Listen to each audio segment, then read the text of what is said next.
coming back to talking about this Prime Minister again, because of our interaction with him have been quite intense on sports.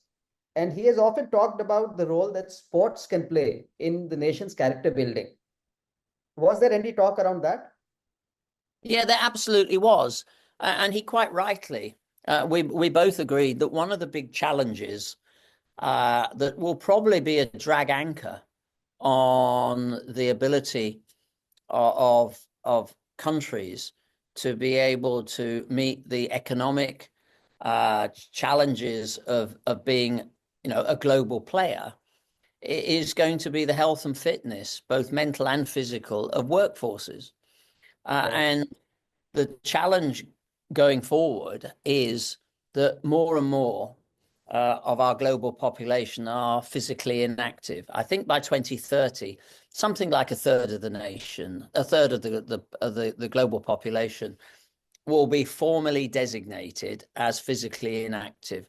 And to put that into just a simple perspective, it means that a large proportion of your community are not physically able during the normal course of a day to see through that day in optimal fashion. It's, not actually, frankly, wanting to climb a flight of stairs. Now, that has a profound impact, I think, and we both agreed on that, in terms of added burdens to your healthcare system, patterns of illness that become prevalent maybe decades in advance of when they should.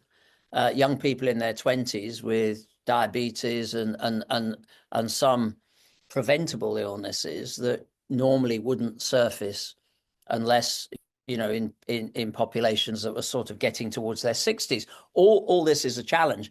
And I can't speak for India, nor would I want to, but in the UK, the sobering statistic here is that between the age of 8 or 9 and about 12 or 13, the average British child becomes 50% less active. And if you extrapolate that through to a situation where you've got that kind of pattern being set for the remainder of their lives, then you really do have the added burden that an aging population becoming less and less fit and demanding and needing more healthcare for illnesses that actually are preventable. Not every illness is a causality of physical inactivity, but my goodness, there is more than a link there. And we know whether it's heart and lung, whether it's stroke, whether it's certain types of cancers, whether it is it is certainly mental and cognitive skills.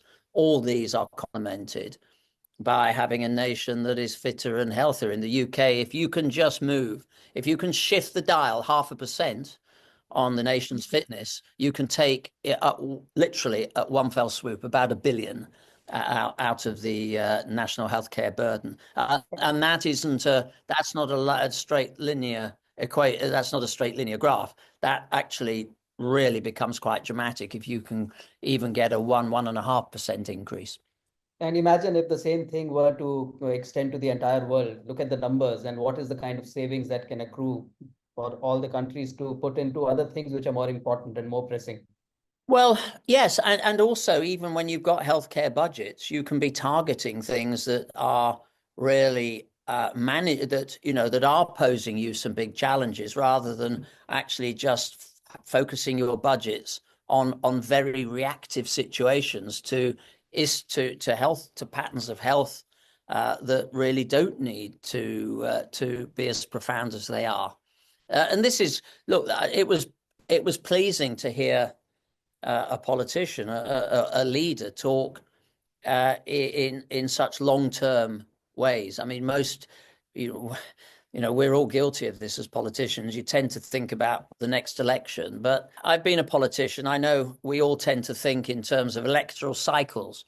It was comforting to listen to a politician, a world leader, talk about outcomes that probably won't come to fruition within his own remit as Prime Minister, and that's a good thing. You know, we do tend to think rather short term, and it was comforting to hear somebody with such an embracing vision that was looking decades ahead, not just about the next electoral cycle. Of course, the electoral cycle is important. You want to be there to be able to implement those policies, but it's really important that you do think beyond the curtilage of the next election.